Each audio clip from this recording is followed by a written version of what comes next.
So yes guys, thanks to the help of my teammate APEX Nekopara, I will be able to test the Peugeot 9X8 fully upgraded on multiplayer. But before even starting, let me remind you guys that I got new subscriber rewards for this month of June, and you will be able to get a few fusion coins plus a few boosters just clicking in the link at the description. So check it out, and now let's begin with today's video.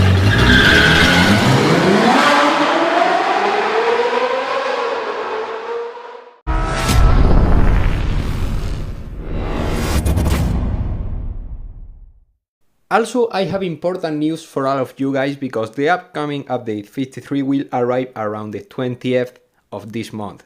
Will be slightly delayed because I thought that at first will be dropped between the first half of June or so, but at the end turns out that that will be dropped around the 20th of this month in the second half, or maybe a bit later, but around that date. So keep that date in your calendar guys, because the update 53 is about to drop, and during these weeks I will be dropping more hints about it as soon as Gameloft send me more information about it.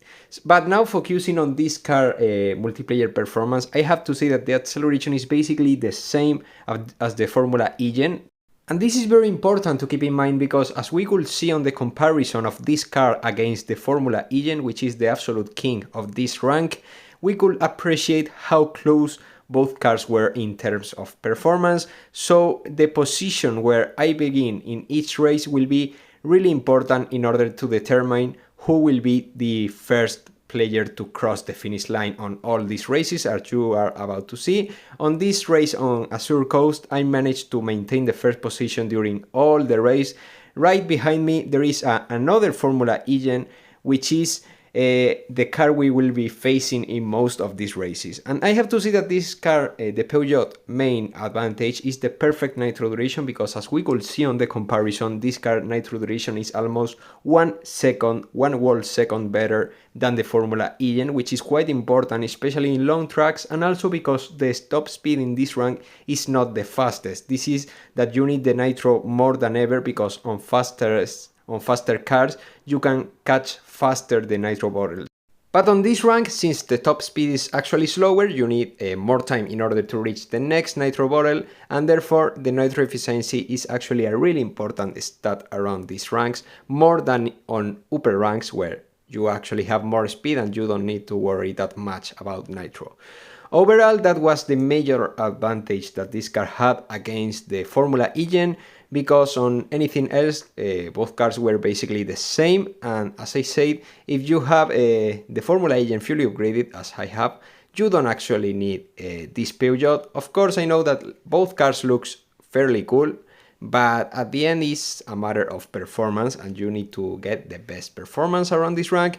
Therefore, the Formula E-Gen 2 and the Peugeot are basically the same, so doesn't matter which car you pick. If you are a good driver, you will manage to succeed. But as I said, since both cars are basically the same, the position where you begin a race is actually fairly important, because if the Formula E-Gen starts far ahead from me, as you could see on this race, will be way harder for me to catch up him, especially if the driver is skilled enough, because sometimes you may face less skilled drivers. But in this case, as you can see, the first position Formula E-Gen managed to maintain the top position all the race, and then doesn't matter how good my car is, if both cars are the same, this will be a fairly boring race, because at the end we all know who will end up first.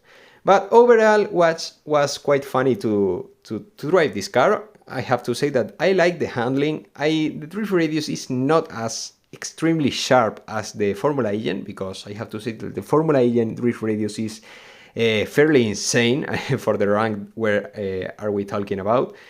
But well, you know, on this race the Formula E-Gen just began just behind me, but still I will try to manage to finish in top position, in the first position, in order to get a bit of rating, because I didn't want it to make Nekopara lose a lot of rating from his hard-earned multiplayer ratings overall.